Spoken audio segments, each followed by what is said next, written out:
Қалдарыңыз қалай қыздар? Бүгін біз сіздермен бірге нағыз бестің шайына арналған алма қосылған бәліш дайындайтын боламыз. Бір жасағаннан керемет болып шығады.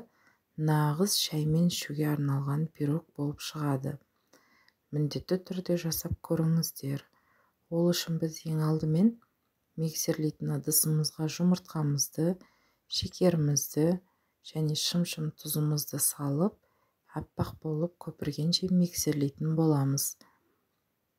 Аппақ болып көпіргеннен кейін үстіне сұйық майымызды, қаймағымызды салатын боламыз. Міндетті түрде жасап көріңіздер. Қазіргі таңда алманың жақсы сезоны, алмамен керемет дәмді болып шығады. Өте қатты тәтті де болмайды. Балаларға арналған нағыз дәмді пирог болып шығады. Жасап көріңіздер.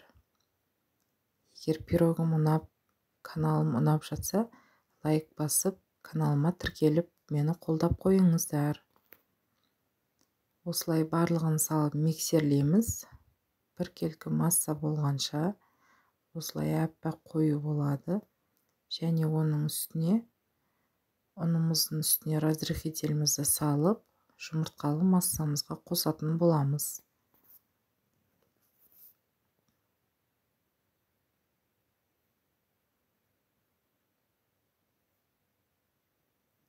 Енді осылай лопатканың көмегімен араластырып, ұнның түйіршіктерін жасатын боламыз. Міне осылай мен алмасын көп қылдым. Әдейі балаларым солай ұнатады. Алманы қосу өз еркіңізде. Кез келген формаға салып пісіре беруге болады. Осылай салып 200 градуста 35-40 минутта пісіретін боламыз. Міне осылай болып шығады. Бетіне сироп құйсаңыз да, құймасаңыз да өз еркіңіз. Суығаннан соң бетіне осылай қант ұнтағын сеуіп, шайға ұсынсаңыз болады.